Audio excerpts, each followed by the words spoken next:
La copa de cristal bohemio se estrelló contra el mármol con un sonido que heló la sangre. En el salón de banquetes del Palacio Mendoza, bajo el resplandor de 1000 velas, el duque Rodrigo de Mendoza y Alarcón levantó la mano como quien brandía una espada. Su voz, ronca de ira, atravesó el aire cargado de incienso y perfume francés. «No permitiré sangre negra en mi linaje». El silencio fue absoluto. 23 pares de ojos se clavaron en la duquesa Beatriz, quien sostenía contra su pecho un recién nacido envuelto en encaje de Bruges. El bebé tenía la piel visiblemente más oscura. Sus cabellos eran crespos, inconfundibles. Sus facciones denunciaban una ancestralidad africana que ninguna cantidad de maquillaje o mentira podría borrar. El duque avanzó hacia su esposa como un hombre poseído. Sus manos temblaban, no de emoción, sino de la rabia glacial de quien se siente traicionado en lo más profundo de su honra. Alrededor suyo, la aristocracia cafeera del Valle del Paraíba contenía la respiración. Esto era un escándalo sin precedentes. Un duque acusando públicamente a su esposa de infidelidad con un esclavo. Una afrenta que no solo manchaba el honor de la familia Mendoza, sino que amenazaba los cimientos mismos de la sociedad que los rodeaba. ¿Cómo podía ser que una mujer de sangre noble, casada hace apenas 3 años, hubiese cometido semejante abominación? ¿Acaso no había vigilancia? ¿Acaso no había honor que la contuviera? Pero entonces Beatriz levantó la cabeza, y lo que sucedió en ese instante cambió todo. Su voz no fue suplicante, no fue la voz de una mujer avergonzada rogando clemencia. Fue la voz de alguien que había estado esperando este momento, preparada como un guerrero antes de la batalla. «No hay sangre negra aquí», dijo con una serenidad que cortaba el aire como vidrio. «Hay sangre tuya». El duque se congeló. Los invitados intercambiaron miradas de perplejidad. ¿Qué osaba decir esa mujer? ¿Cómo se atrevía? La duquesa continuó, cada palabra cuidadosamente pronunciada, cada frase construida para destruir. «Este bebé es oscuro porque lleva un gen recesivo que viene de ti. Porque hace 3 generaciones tu familia violó sistemáticamente a sus esclavas, y uno de esos hijos mestizos fue criado como blanco, se casó con tu bisabuela, y ahora, después de 3 generaciones de blanqueamiento, la genética ha recordado. Este niño es el mapa de tus crímenes familiares». Un murmullo de horror recorrió el salón. Algunos invitados se levantaron, otros permanecieron sentados, incapaces de procesar lo que acababan de escuchar. ¿Acusaba ella al propio duque de ser portador de sangre africana? ¿Sugería que toda la nobleza de la familia era una mentira construida sobre violaciones y ocultamiento? El duque intentó hablar, pero Beatriz levantó la mano. En su otra mano sostenía algo que hizo que varios invitados gritaran en shock. 3 volúmenes encuadernados en cuero oscuro, sus páginas amarillentas por el tiempo. Los diarios de Antonio de Mendoza, el bisabuelo del duque. «Aquí está todo», proclamó Beatriz, su voz resonando en el silencio de la vergüenza. Los nombres de cada esclava violada, las fechas, los dibujos anatómicos que midieron los grados de mestizaje como si fueran especímenes de laboratorio, las decisiones sobre cuál hijo blanquear, a cuál vender cuando la piel salía demasiado oscura. Tu linaje está construido sobre violación sistemática, y este bebé es la prueba viviente de que la genética no olvida. El marqués presente, rival, histórico del duque, percibió inmediatamente la magnitud de lo que ocurría. Si la familia Mendoza había blanqueado hijos mestizos durante generaciones, ¿cuántas otras familias habían hecho lo mismo? La revelación no solo destruía la reputación de los Mendoza. amenazaba la estructura entera de pureza racial en la que se sostenía toda la aristocracia cafeera. Era como si alguien hubiera encendido una vela en las catacumbas donde se guardaban los secretos más oscuros de la clase dominante. Porque, escúcheme bien, la verdad que emerge en esta noche de marzo de 1881 no es simplemente un escándalo familiar. Es la exposición sistemática de un crimen que ha sido perpetrado durante 80 años. Desde 1800, cuando Antonio de Mendoza implementó lo que llamaba eufemísticamente mejoramiento de estoque, mejoramiento de ganado, deliberadamente violó a decenas de esclavas con un propósito específico: generar hijos mestizos que, a través de blanqueamiento gerencial, pudieran ser absorbidos en la familia como criados de confianza o incluso casados con ramas empobrecidas de la nobleza. ¿Se percata la magnitud de la depravación? ¿Entiende cómo un hombre puede convertir el acto más bestial en un proyecto administrativo, tan frío y calculado como si estuviese mejorando su ganado? Los diarios que Beatriz sostenía eran la evidencia física de 40 años de industrialización del violación. En sus páginas, Antonio había documentado meticulosamente cada crimen. Aquí, el nombre de Madalena, esclava violada en 1820, que dio a luz a Carlos, quien fue clasificado como apto para blanqueamiento. Allá el nombre de Josefa, cuya hija resultó demasiado oscura y fue vendida a una plantación en Mato Grosso. Los diarios incluían dibujos anatómicos trazados por la propia mano de Antonio, medidas de rasgos faciales, anotaciones sobre tonalidades de piel expresadas en términos casi científicos, como si midiera especímenes minerales en lugar de vidas humanas. Pero ¿sabe cuál era la perversidad más profunda?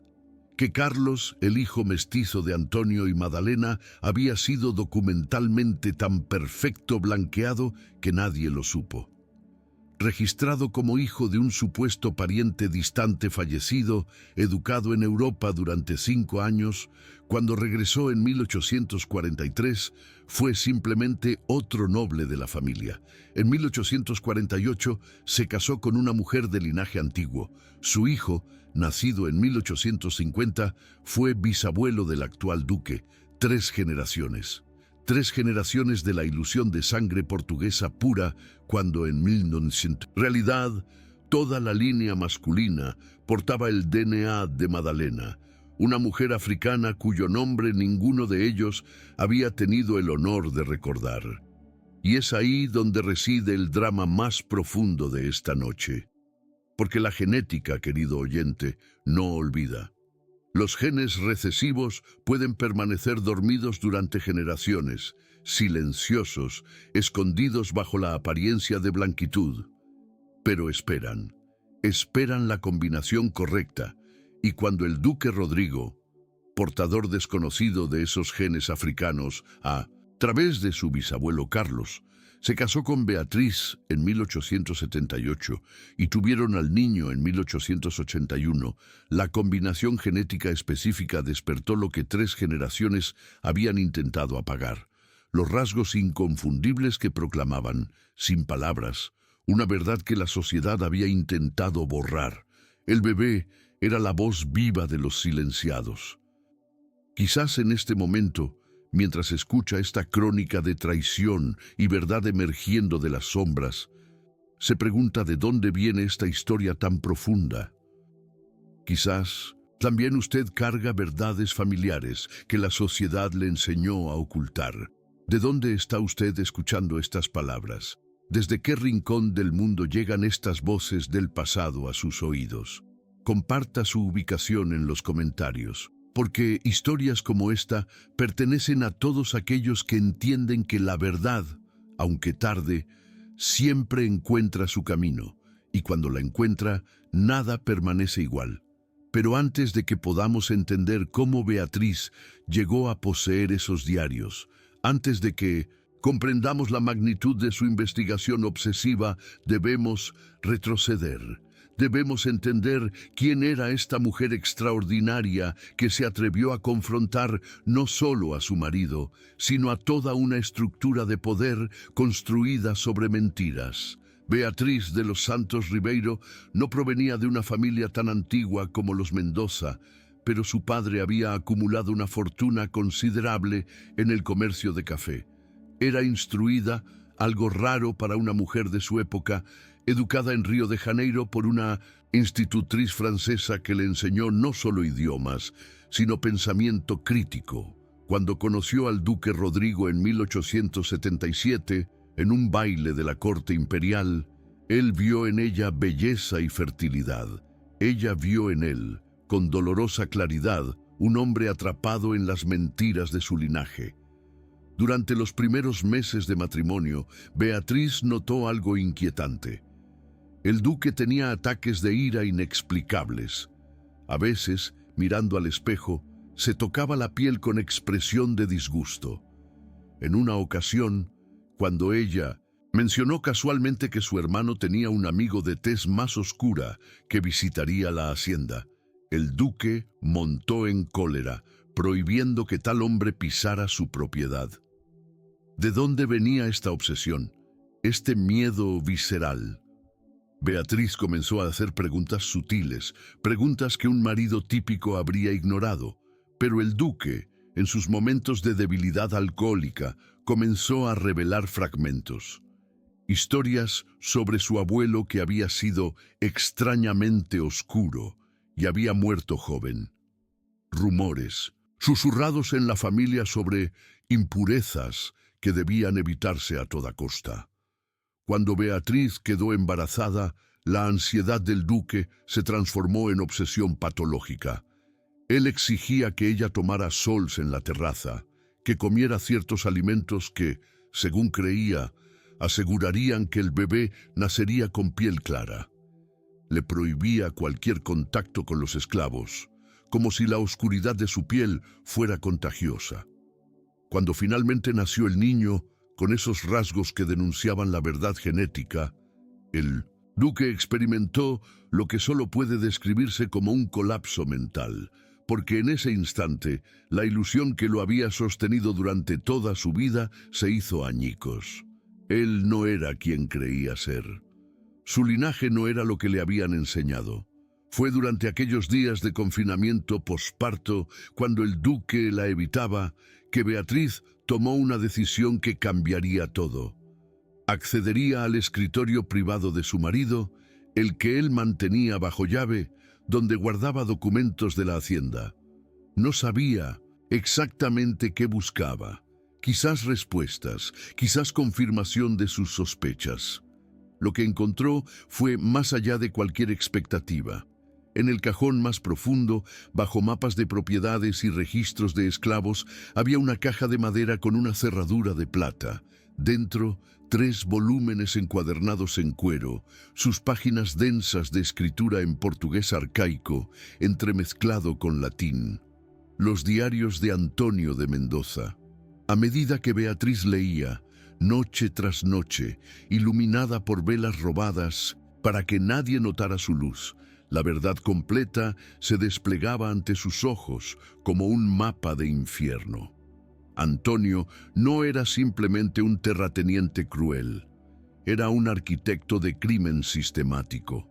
En 1800, cuando heredó la hacienda, ya llevaba en su mente la semilla de esta idea monstruosa: mejorar su linaje mediante la selección cuidadosa de características físicas. Y para ello, empleó el cuerpo de sus esclavas como instrumentos. Fue científico en su aproximación, matemático en su frialdad. Eligió a las esclavas con características que consideraba deseables: ojos claros, cabello ondulado, piel de tonalidad intermedia, y las violó sistemáticamente. Los diarios detallan todo con una precisión que congela la sangre. Aquí está el nombre de Madalena, violada en 1820 a los 18 años, anotación que dice: preñada, rasgos faciales finos, cabello oscuro pero manejable, El hijo, si es varón, será observable para posible blanqueamiento. Allá, el nombre de Josefa, violada 8 veces entre marzo y septiembre. El feto muestra características negras demasiado pronunciadas, no apta para crianza familiar. Será vendida en diciembre. Las anotaciones de Antonio incluyen incluso dibujos, medidas de narices, formas de labios, tonalidades de piel expresadas en una escala que él mismo había inventado. Es como si estuviese catalogando especímenes de animales, excepto que eran seres humanos, excepto que eran mujeres, excepto que eran esclavas que no podían resistir. A través de los diarios, Beatriz comprendió el mecanismo de la depravación. Los hijos que resultaban lo suficientemente claros, como Carlos, eran criados en la casa como afilados, recibían educación, eran entrenados para servir a la familia con lealtad absoluta. Se les daba una historia falsa de origen, hijos de parientes distantes, de amigos de la familia fallecidos, cualquier mentira que mantuviera la ficción. A los que nacían demasiado oscuros, se los vendía sin piedad a otras plantaciones, a menudo a miles de kilómetros de distancia. Antonio anotaba esto también. Hijo de Madalena, demasiado negro, vendido a Río de Janeiro por 800.000 reis. Nunca lo volverá a ver. Pero la parte que hizo que Beatriz tuviera que dejar de leer, que saliera corriendo de la biblioteca para vomitar, fue descubrir cómo esta perversidad se había extendido generacionalmente. Carlos, el hijo mestizo de Antonio y Madalena, fue criado tan perfectamente como blanco que cuando se casó en 1848 con una mujer de linaje verificado, nadie supo la verdad. Su hijo, que sería abuelo del actual duque, heredó los genes de Madalena sin saberlo, y cuando el duque Rodrigo nació en 1872, portaba dentro de sí, dormidos pero presentes, esos mismos genes. 3 generaciones de ilusión construida sobre una piedra fundamental de violación. 3 generaciones en las que hombres poderosos habían creído en su propia pureza, cuando en realidad eran los descendientes directos de hombres que habían tratado el cuerpo de las mujeres africanas como laboratorios de mejoramiento racial. Beatriz entendió entonces por qué el bebé tenía la piel que tenía. No era por infidelidad suya, era porque la genética que había sido suprimida, ocultada, borrada documentalmente durante 3 generaciones, finalmente se había revelado. El bebé era un acto de justicia biológica. Era como si los cuerpos violados de todas aquellas mujeres, Madalena, Josefa y tantas otras cuyos nombres estaban registrados en los diarios, gritaran a través de ese recién nacido: aquí estamos, no somos olvidables, nuestra sangre no puede ser blanqueada. Con los diarios en su poder, Beatriz enfrentó una elección que define el curso de toda su vida. Podría haber guardado el secreto. Podría haber permitido que el duque continuara en su ilusión, criando al niño lejos de la vista pública, quizás en alguna hacienda remota donde nadie cuestionara su origen. Muchas mujeres en su posición lo habrían hecho. La comodidad, la seguridad, la protección que ofrecía un título nobiliario eran demasiado valiosas para sacrificar por la verdad. Pero Beatriz no era una mujer ordinaria. Había leído los diarios, había visto los nombres, había contemplado, línea por línea, el catálogo de violaciones. Y comprendió que guardar silencio significaba ser cómplice. Significaba permitir que la mentira continuara perpetuándose. El duque, en los días posteriores al nacimiento, se comportaba como un hombre al borde de la locura. Rehusaba ver al bebé. Acusaba a Beatriz de infidelidades que ella nunca cometió. Sus sirvientes reportaban que lo escuchaban hablar solo en la madrugada, murmurando cosas sobre impurezas y contaminación. En una ocasión, Lo encontraron en el sótano de la hacienda quemando documentos antiguos en una chimenea, como si pudiera destruir el pasado mediante las llamas, pero no podía, porque los diarios originales estaban ahora en manos de Beatriz, guardados en un lugar seguro donde él nunca los encontraría. Fue entonces cuando ella tomó la decisión final. Invitaría a los invitados más influyentes de la región a una cena de celebración por el nacimiento del hijo del duque.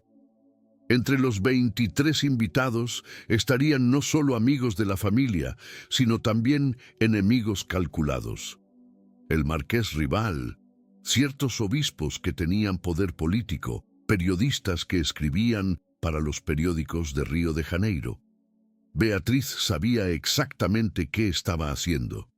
Sabía que esta cena sería el lugar donde todo explotaría, y lo planeó meticulosamente. La noche llegó. El 15 de marzo de 1881. Las velas brillaban en el salón de banquetes. Los sirvientes circulaban con bandejas de champán y camarones. La conversación era ligera, como corresponde en tales ocasiones, aunque había una tensión subyacente que todos podían sentir. El duque estaba pálido, bebiendo más de lo normal. Beatriz, por el contrario, radiaba una calma glacial. Cuando llegó la hora del postre, ella pidió que trajeran al bebé. El duque protestó débilmente, pero ella ignoró sus objeciones. Y entonces sucedió. La copa de cristal bohemio se estrelló contra el mármol. El grito del duque atravesó la noche. No permitiré sangre negra en mi linaje. Fue como si la sociedad entera contuviera la respiración, porque en ese grito estaba contenida toda la hipocresía de la clase dominante. Estaba el miedo fundamental de hombres que habían construido su poder sobre la idea de superioridad racial, confrontados ahora con la evidencia viviente de su propia falsedad. Pero lo que sucedió después fue lo que verdaderamente cambió el curso de la historia, cuando Beatriz habló, con esa voz clara y firme que nadie esperaba de una mujer en tal situación, y reveló la verdad sobre los genes recesivos, sobre la genética que no olvida. Un silencio total descendió sobre el salón, y cuando produjo los diarios, cuando comenzó a leer fragmentos específicos con nombres, fechas y detalles gráficos de violaciones sistemáticas, algunos de los invitados comenzaron a llorar. Otros se levantaron en protesta. Uno de los obispos simplemente se desmayó. El marqués, sin embargo, sonreía, porque él comprendía inmediatamente lo que esto significaba. Los Mendoza estaban destruidos, no solo en términos de reputación, sino en términos del fundamento mismo de su poder. Si la familia más poderosa del Valle del Paraíba no era más que una construcción de mentiras genéticas, entonces, ¿quién podía afirmar verdaderamente su pureza? ¿Quién no temería que sus propios diarios secretos pudieran ser descubiertos? El escándalo que estaba presenciando no era simplemente el colapso de una familia, era el comienzo del colapso de todo un sistema de creencias sobre el cual descansaba la aristocracia cafeera. Los periódicos comenzaron a hablar del escándalo 3 días después. Primero en whispers, luego en titulares cada vez más audaces. Duque acusado de ancestría africana. Diarios revelan violaciones sistemáticas en familia noble. ¿Cuántas familias de la élite portan sangre que creen rechazar? Los abolicionistas, que hasta ese momento habían sido voces relativamente marginales en la sociedad brasileña, encontraron de repente un arma devastadora. Los diarios de Antonio no solo documentaban crímenes personales, proporcionaban evidencia de que el sistema de esclavitud no era simplemente una institución económica, sino una máquina de violación sistemática que había contaminado literalmente la sangre de la clase dominante. Beatriz, En medio del caos que ella misma había desencadenado, se mantenía enfocada en una cosa: proteger al bebé, porque sabía lo que vendría, sabía que su acto de revelación no traería justicia inmediata, sino represalias. El duque, humillado públicamente, degradado en los ojos de su clase, se volvería peligroso. Y así fue. Una semana después de la cena, Beatriz despertó en la madrugada y encontró al duque en la habitación del niño, sus manos alrededor de la pequeña garganta del bebé. Gritó, corrió, logró intervenir justo a tiempo, pero en ese momento comprendió una verdad aterradora. Su marido preferiría matar a su propio hijo antes que permitir que éste fuera una prueba viviente de su propia contaminación. Fue esa noche cuando Beatriz tomó su decisión final. Empacaría lo esencial. Tomaría los diarios originales y ella y su hijo huirían, no a otro lugar dentro del Brasil donde la larga mano de los Mendoza pudiera alcanzarlos. Huirían a Sao Paulo, donde había contactos de su padre, donde los abolicionistas estaban ganando poder, donde la presencia de una mujer viuda con un hijo mestizo ya no sería tan rara ni tan peligrosa. Fue un acto de puro coraje, porque significaba abandonar todo: su posición, su seguridad económica, su reputación. Significaba convertirse en una mujer sin protección, en una sociedad que destruía a tales mujeres. Pero en ese momento, mientras sostenía a su hijo protegido contra su pecho, mientras escuchaba al duque pateando la puerta del dormitorio desde afuera, Beatriz comprendió algo fundamental. La verdad que había revelado ya no podía ser contenida. Los diarios ya estaban en manos de personas que los usarían. La genética había hablado. La justicia biológica había actuado. Y nada que el duque hiciera podría revertir eso. La fuga aconteció en la madrugada del 18 de marzo de 1881. Beatriz había organizado todo con precisión militar: una carreta alquilada discretamente, ropa oscura para no ser reconocida, los diarios metidos en un baúl de cuero que ella misma cargó, y el bebé envuelto en mantas, dormido contra su pecho, mientras ella descendía por la escalera posterior de la hacienda, evitando a los sirvientes que el duque había puesto a vigilar. Cuando finalmente alcanzó la carreta que la esperaba en el camino principal, sintió que podía respirar nuevamente, pero solo por un momento, porque sabía que el duque lanzaría a sus hombres tras ella. Sabía que intentaría recuperar los diarios. Sabía que haría todo lo posible para silenciarla. El viaje a Sao Paulo tomó 3 días en la carreta. 3 días de caminos polvorientos, de paradas en posadas donde nadie hacía preguntas, de dormir con el bebé en sus brazos, una mano siempre sobre el baúl con los diarios. Cada ruido en la noche la despertaba con el corazón acelerado. ¿Eran los hombres del duque? ¿La habrían encontrado? Pero no, la distancia crecía. Las montañas del Valle del Paraíba se desvanecían detrás de ella. Y cuando finalmente vio las torres de Sao Paulo emergiendo en el horizonte, Beatriz lloró. No de alivio, porque sabía que su verdadera batalla apenas comenzaba. Lloró de angustia, porque entendía que todo lo que había hecho, todo el coraje que había reunido, solo protegería al bebé de manera temporal. En Sao Paulo, en una casa modesta en el barrio de Luz, Beatriz fue recibida por los amigos de su padre. Abolicionistas, hombres y mujeres que habían estado trabajando en las sombras para desmantelar el sistema de esclavitud desde adentro. Cuando les mostró los diarios, cuando les contó la historia completa, comprendieron inmediatamente lo que tenían en sus manos. No era simplemente una anécdota de una familia corrupta. Era la prueba definitiva de lo que habían estado argumentando durante años: que la esclavitud no era un accidente histórico o una necesidad económica, sino un crimen sistemático de violación, de genocidio, de destrucción deliberada de vidas humanas. Los diarios fueron copiados meticulosamente. Fragmentos fueron seleccionados para publicación. Y en 1883, 2 años después de la cena fatídica en el Palacio Mendoza, ciertos pasajes de los diarios comenzaron a aparecer en los periódicos abolicionistas de Río de Janeiro. Los nombres de las esclavas violadas, las fechas específicas, los dibujos anatómicos que medían grados de mestizaje. La descripción de Antonio de sus propias acciones expresada en el lenguaje frío de la ciencia. El impacto fue devastador, porque ahora la aristocracia no podía simplemente negar. Los diarios eran documentos verificables. La letra era de Antonio, confirmada por expertos. Las referencias cruzadas con registros de plantaciones coincidían perfectamente.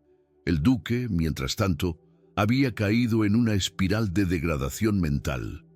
Después de que Beatriz desapareció, se retiró a su alcoba y prácticamente no salió durante meses.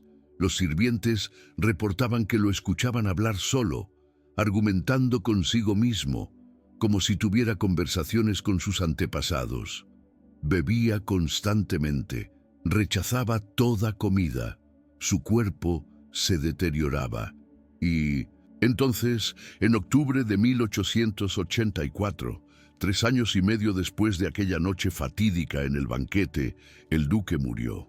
Oficialmente, los registros decían fiebre hemorrágica. Pero en los círculos privados de la aristocracia se susurraba la verdad. Se había ahorcado en el sótano de la hacienda, el mismo lugar donde había intentado quemar los documentos de su vergüenza.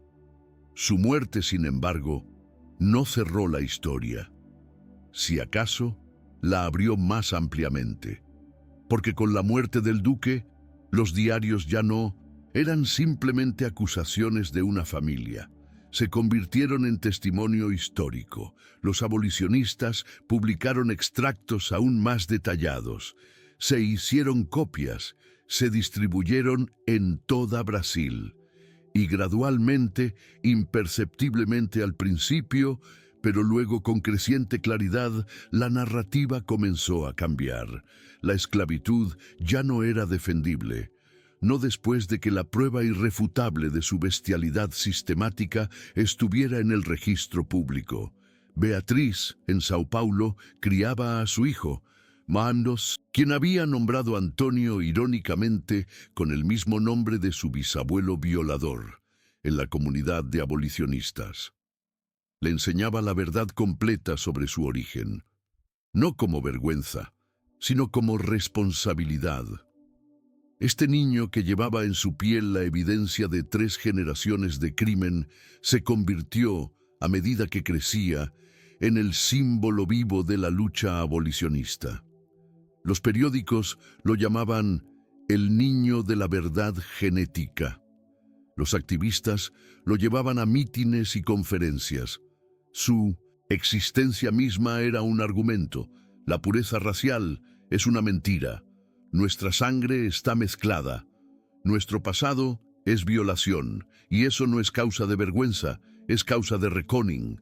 En 1888, 7 años después de aquella noche en el Palacio Mendoza, Brasil abolió la esclavitud. Fue un proceso complejo, con muchos actores políticos involucrados, pero los historiadores reconocen que los diarios de Antonio de Mendoza, publicados parcialmente en 1883 y completamente en 1885, jugaron un papel significativo en cambiar la opinión pública, porque los diarios transformaron la esclavitud de una abstracción económica en algo personal.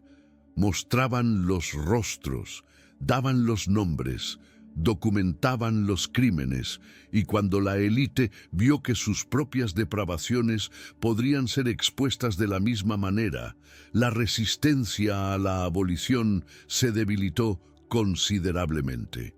Entonces llegó el momento del clímax final. En 1890, cuando Antonio Jr. tenía 9 años y los movimientos abolicionistas estaban consolidando sus victorias, Beatriz enfrentó una elección. Podría haber permanecido en el anonimato, Podría haber continuado viviendo discretamente en Sao Paulo como una viuda educada que cuidaba a su hijo. Pero ella sabía que su historia, su acto de coraje en aquella noche de 1881, también necesitaba ser contada públicamente. No para glorificarse a sí misma, sino para que otras mujeres supieran que la confrontación era posible, que la verdad, aunque costara todo, valía la pena. Y así, en 1890, Beatriz publicó sus propias memorias, un relato de primera mano de la cena fatídica, de cómo ella investigó obsesivamente los diarios, de cómo protegió al bebé, de cómo eligió la verdad por encima de la comodidad.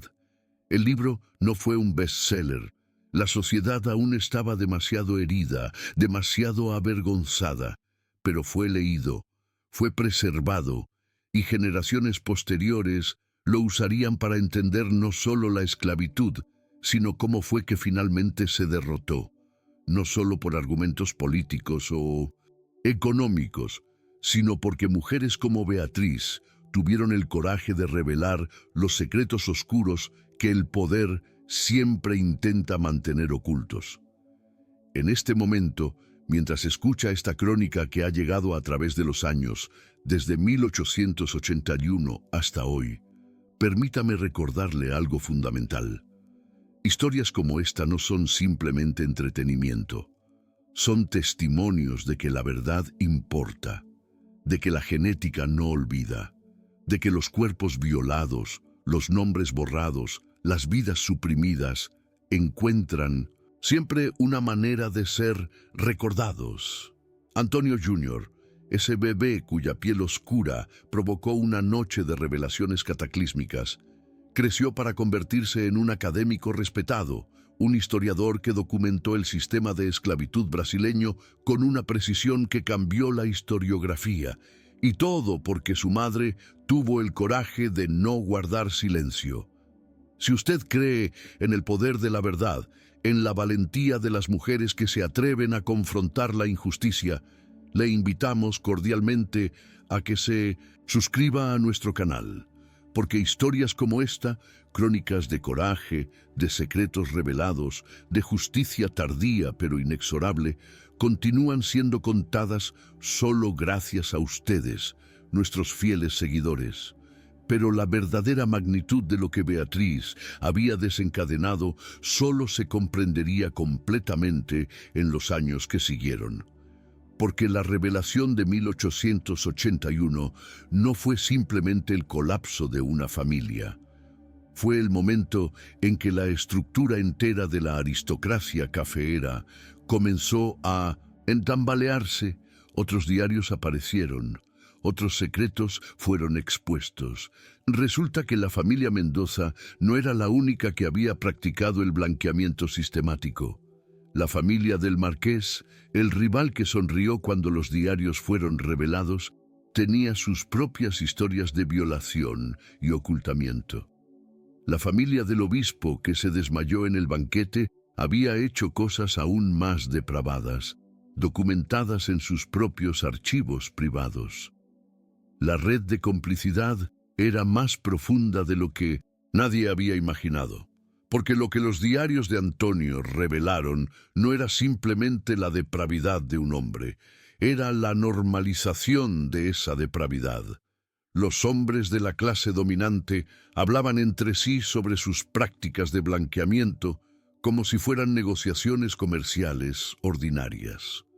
En las tertulias privadas compartían técnicas. En las cartas discutían qué rasgos físicos eran deseables en los hijos mestizos que planeaban criar como criados o vender como mercancía. Era como si toda una civilización estuviera construida sobre el consentimiento tácito de que el cuerpo de las mujeres africanas era territorio disponible para experimentación, para mejoramiento genético, para la satisfacción de fantasías de pureza racial. Y entonces, gradualmente, comenzó el contraataque. Los abogados de la familia Mendoza intentaron impedir la publicación de los diarios. Argumentaban que eran documentos privados, que su revelación violaba la integridad familiar. Los obispos en Río de Janeiro emitieron declaraciones sugiriendo que los diarios podrían ser falsificaciones. Los periódicos conservadores atacaban a Beatriz, sugiriendo que ella había inventado las acusaciones para obtener una mayor pensión del duque, que su testimonio era el de una mujer histérica buscando venganza. Pero los diarios eran reales. Su autenticidad fue verificada múltiples veces, y la genética misma, la piel oscura del bebé de Beatriz, era prueba irrefutable de que algo en la historia de los Mendoza no era lo que pretendía ser. La Iglesia Católica, que hasta ese momento había sido neutral en la cuestión de la esclavitud, sintió presión creciente. Si los diarios de Antonio podían exponer los crímenes sistemáticos de la clase aristocrática, ¿qué otros secretos podría revelar? Los obispos comenzaron a cambiar discretamente sus posiciones, no porque de repente creyeran que la esclavitud era moralmente repugnante, muchos de ellos poseían plantaciones propias, sino porque comprendían que el sistema estaba llegando a su fin.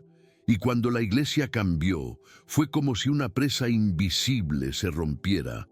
La resistencia a la abolición, que había permanecido firme durante siglos, comenzó a colapsar. El marqués, contrario a lo que muchos esperaban, no usó los diarios para consolidar su propia posición. En cambio, sorprendentemente, se convirtió en un paladín semipúblico de la abolición. Su motivación no era moral, por supuesto, era política. Comprendía que permitiendo que los Mendoza cayeran completamente, él podía reposicionarse como la voz de una aristocracia más moderna, más iluminada. Fue un cálculo cínico, pero efectivo. Cuando el marqués comenzó a hablar públicamente sobre la necesidad de abolición, cuando permitió que los periódicos más progresistas publicaran sus confesiones sobre los horrores que había presenciado en el banquete de 1881, la narrativa cultural cambió irreversiblemente. Para 1885, 4 años después de la revelación inicial, la abolición en Brasil era prácticamente inevitable.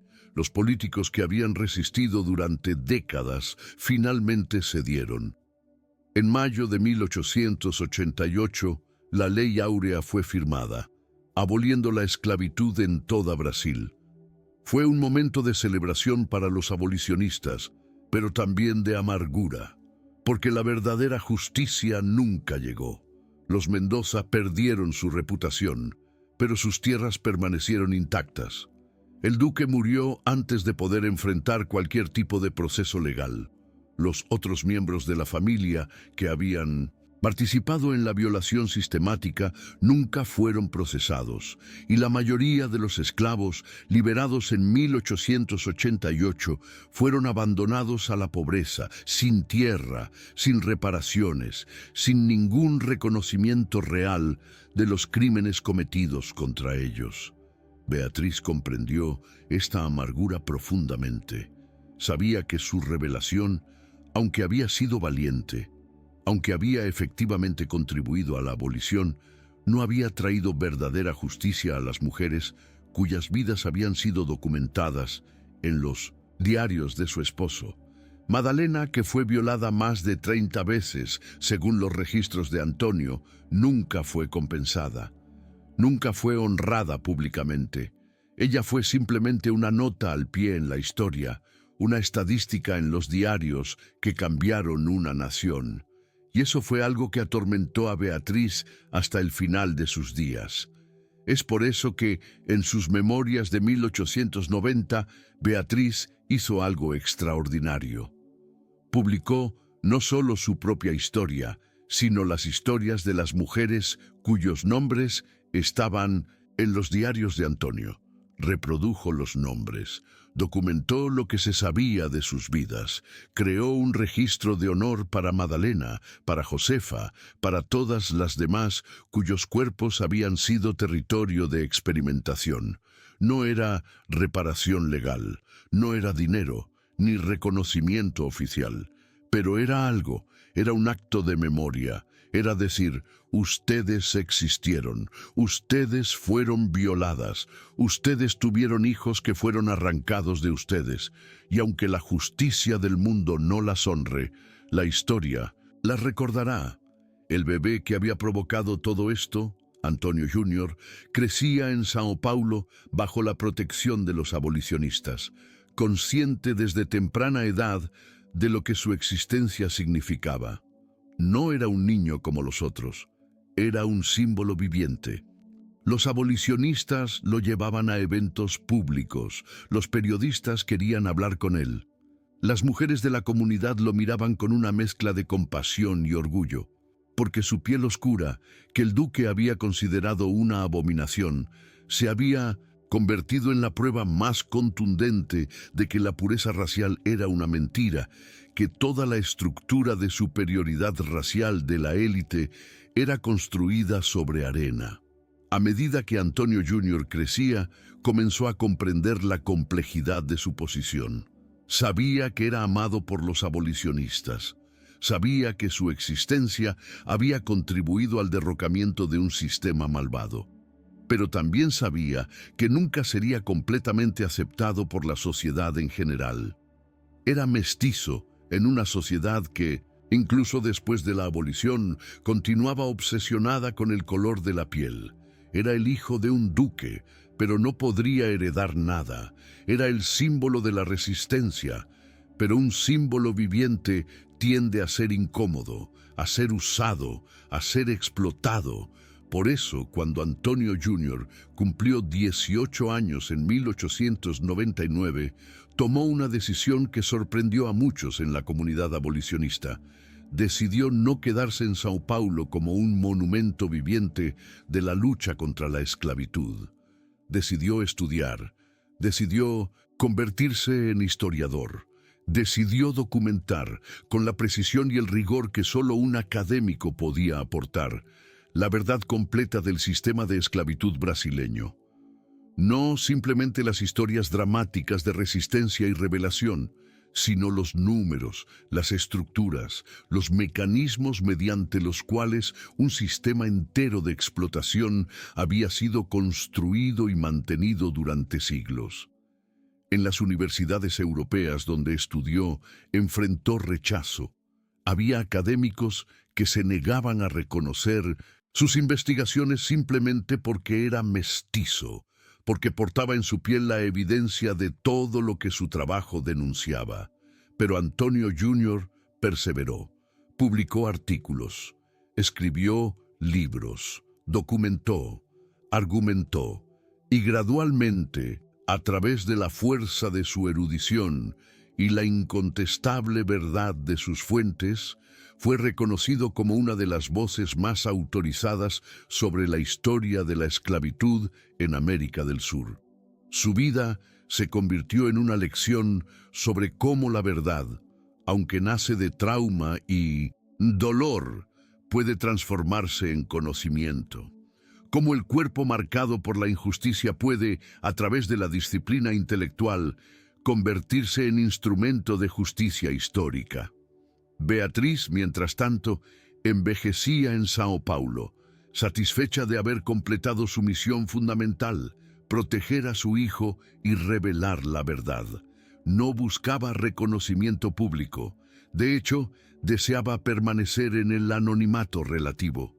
Sus memorias de 1890 fueron publicadas de manera limitada, distribuidas principalmente entre círculos abolicionistas y académicos.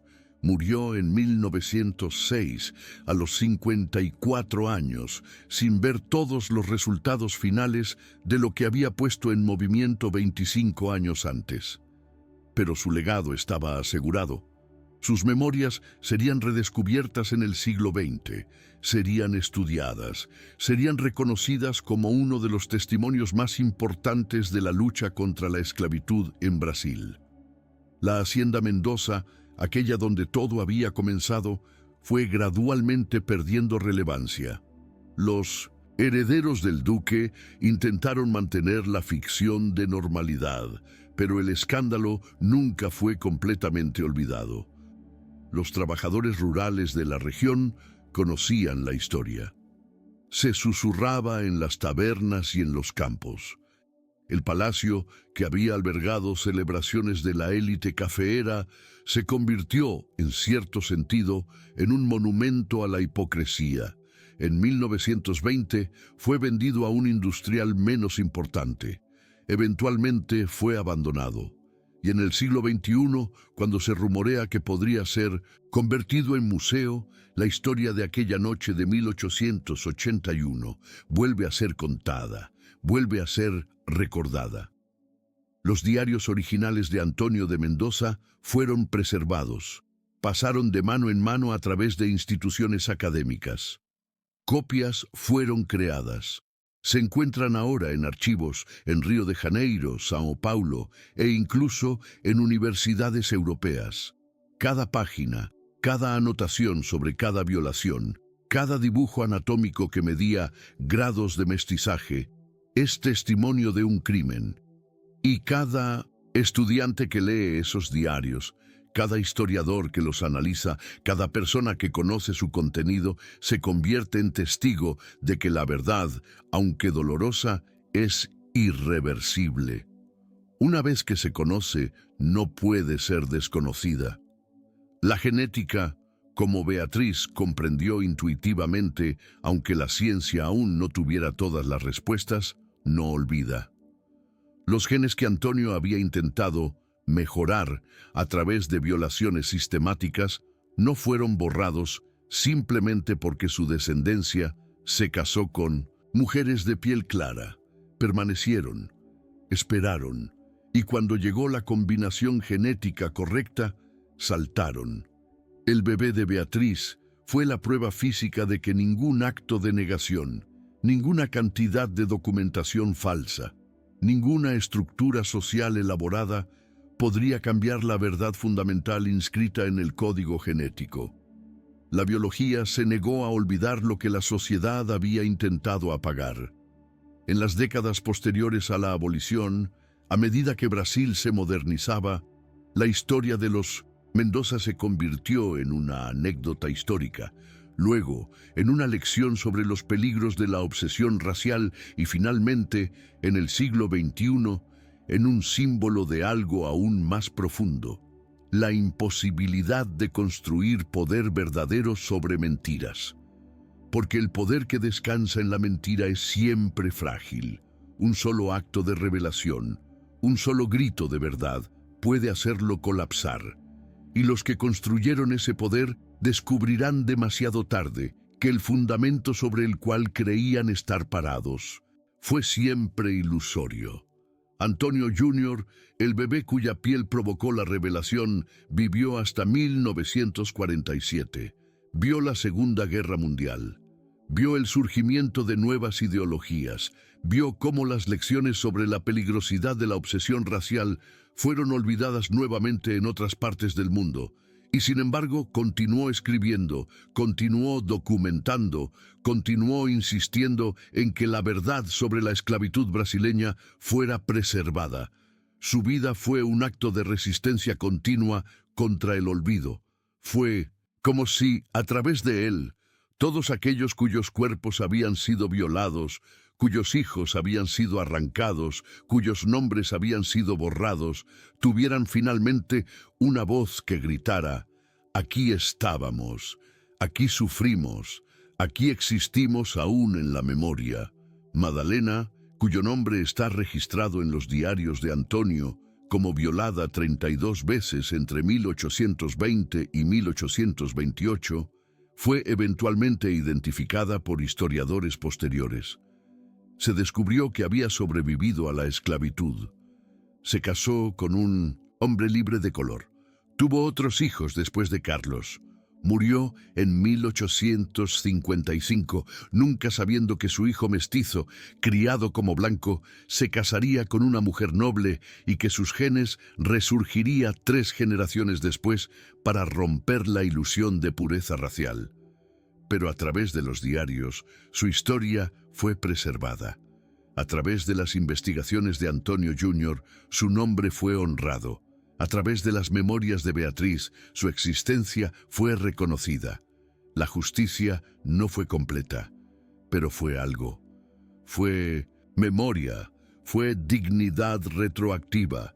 Y en el silencio de los museos, donde los diarios ahora descansan bajo vidrio protector, donde los académicos estudian las anotaciones de Antonio con horror y fascín, donde los estudiantes leen sobre lo que sucedió en aquella noche de marzo de 1881, la verdad continúa hablando, continúa denunciando, continúa insistiendo en que lo que fue hecho no puede ser deshecho, que los cuerpos violados reclaman justicia incluso siglos después, que la genética no olvida, que la verdad, aunque sea dolorosa, es siempre más poderosa que cualquier mentira que el poder intente construir sobre ella.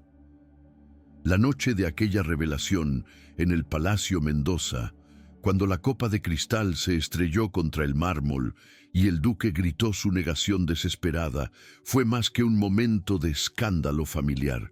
Fue el instante en que la verdad biológica se rebeló contra la mentira social. Fue cuando 3 generaciones de ocultamiento fueron destruidas no por argumentos políticos o ideológicos, sino por el simple acto de una mujer que decidió que la verdad importaba más que su propia seguridad. Beatriz de los Santos Ribeiro no fue una heroína en el sentido tradicional.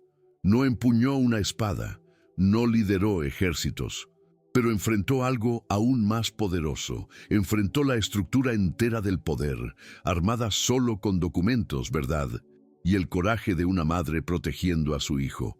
Lo que esta historia nos enseña, lo que resuena a través de los siglos desde 1881 hasta este presente momento, es que la injusticia, aunque sea sistemática, aunque sea construida con la precisión de la depravación institucionalizada, siempre contiene las semillas de su propio colapso. Los diarios de Antonio, que fueron escritos con la intención de documentar su proyecto de mejoramiento, se convirtieron en la evidencia de su propia monstruosidad. La obsesión del duque con la pureza racial fue desmentida, no por argumentos abstractos, sino por su propio cuerpo, por los genes que portaba sin saberlo, por el bebé que nació con rasgos que proclamaban la verdad que él había intentado negar toda su vida, porque la genética no negocia, la genética no respeta jerarquías sociales ni títulos nobiliarios. La genética simplemente recuerda, y cuando recuerda, lo hace de manera que no puede ser negada, que no puede ser reescrita, que no puede ser ocultada. El cuerpo del bebé de Beatriz fue un acto de justicia biológica. Fue como si los cuerpos de todas aquellas mujeres violadas, Madalena, Josefa y tantas otras, gritaran a través de ese recién nacido: aquí estamos, no fuimos blanqueadas, no fuimos olvidadas. La prueba de nuestro sufrimiento descansa en este niño, y ese niño proclamará la verdad para siempre. Y el mundo escuchó. No inmediatamente, no universalmente, pero eventualmente, irrevocablemente, la verdad se abrió paso. Los diarios fueron publicados, la esclavitud fue abolida, Brasil se transformó. Nuevas generaciones de historiadores estudiaron los documentos de Antonio y comprendieron la magnitud de la depravación que había sido normalizada. El sistema que había parecido tan sólido, tan inevitable, tan permanente, colapsó. No porque alguien lo derrotó militarmente, sino porque la verdad fue revelada. Porque una mujer decidió que su seguridad personal no era más importante que la honra de aquellas que habían sido violadas. Porque un bebé nació con la piel equivocada, la piel que proclamaba la verdad que el poder había intentado apagar. Si usted ha llegado hasta este punto de la crónica, si ha acompañado la historia desde aquella noche fatídica en 1881 hasta el presente, entonces comprende algo fundamental, que la verdad, aunque sea dolorosa, aunque cueste todo, aunque destruya vidas y reputaciones, es siempre más poderosa que la mentira, no importa cuántos siglos se haya construido esa mentira. Madalena fue violada 32 veces, pero su sangre se negó a ser silenciada. Beatriz fue amenazada, fue acusada de infidelidad, fue obligada a huir, pero su coraje fue transmitido. Antonio Jr. nació bajo sospecha, fue usado como símbolo, fue cargado con un peso que no debería haber llevado ningún niño. Pero su vida se convirtió en académica, en evidencia, en justicia, y ahora, en este momento, en este presente, su historia continúa siendo contada. Su verdad continúa siendo recordada. Su existencia continúa gritando que la pureza racial fue siempre una mentira, que la genética no olvida, que la justicia, aunque sea tardía, es siempre posible. Historias como esta, crónicas de injusticia, de revelación, de coraje enfrentado a poder, continúan siendo contadas solo porque hay personas como usted que entienden su importancia, que entienden que estas voces del pasado, estas crónicas de traición y verdad emergiendo de las sombras del Brasil colonial, nos enseñan lecciones vitales sobre nuestra propia época, sobre cómo el poder intenta construirse sobre mentiras, sobre cómo la verdad siempre encuentra su camino, sobre cómo un acto de coraje, aunque sea de una sola persona, puede cambiar el curso de la historia.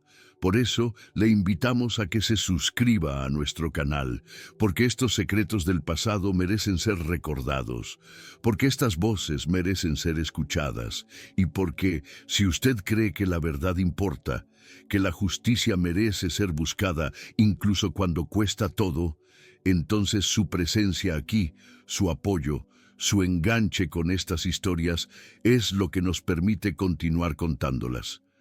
Comparta en los comentarios de qué parte del mundo llega esta crónica a su corazón. ¿Qué verdad familiar, qué secreto enterrado resuena con la historia de Beatriz y su bebé?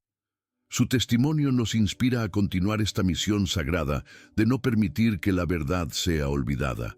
Gracias por acompañarnos en esta jornada a través del tiempo, la genética y la inexorable justicia de la verdad que se niega a morir.